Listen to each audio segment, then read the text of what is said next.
Bună ziua lume, ce mai faci? Și bun venit la primul episod din canalul meu, în care astăzi o să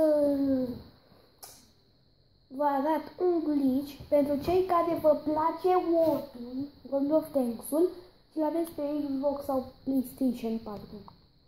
Deci, o să vă arăt cam cum ar arăta aici dacă nu ați avea Xbox Gold.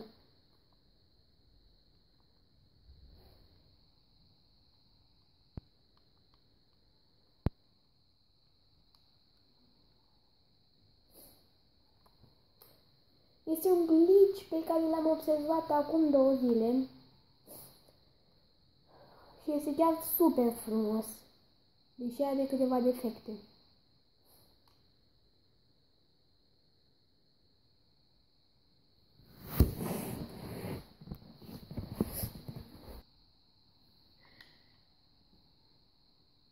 Bun, deci prima dată trebuie să duceți la Proving Grounds și dați pe cooperativ. Dați la privat și dați orice fel de lume vreți. Nu contează.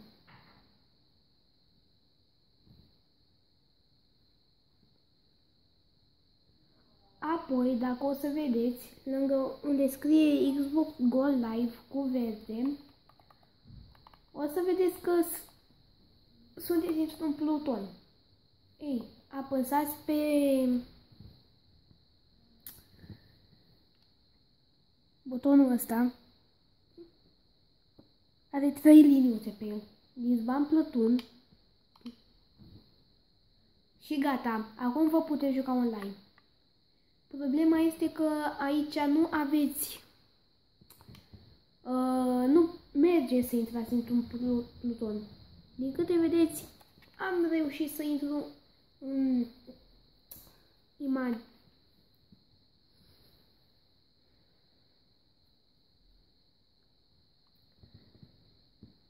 Nu puteți accepta aici invitații. Atâta. În rest, totul merge frumos.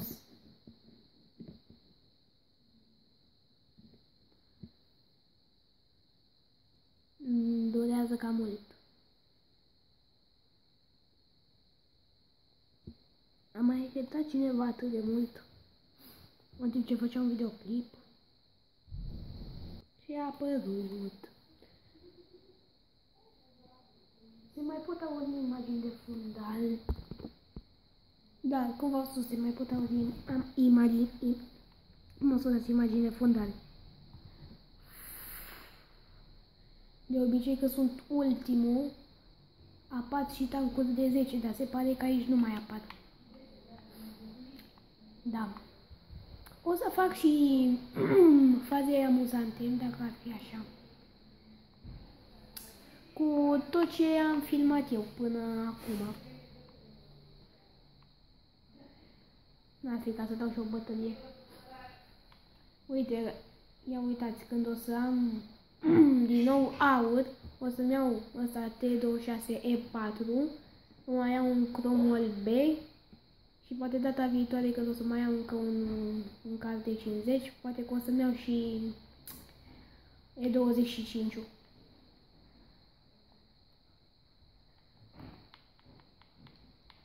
Eu las pe ăștia.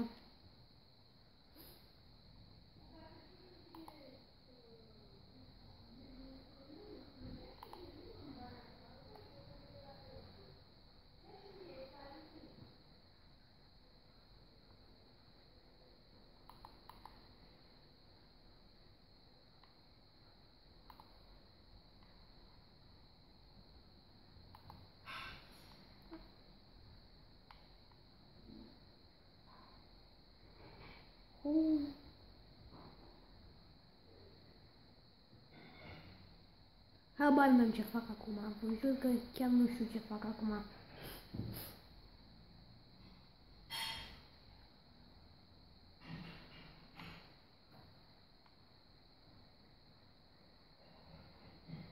Hello? Bun. Doamne, ce fan a fost asta. Oh my god. Fuck. What? Bună ziua, domnule. Oh, fuck you. Duceți-vă! No. No! Da. Da. Fuck. Nu contează, am jucat bine. Bine, sper că v-a plăcut episodul de azi. Ne vedem cu un următor episod. La revedere!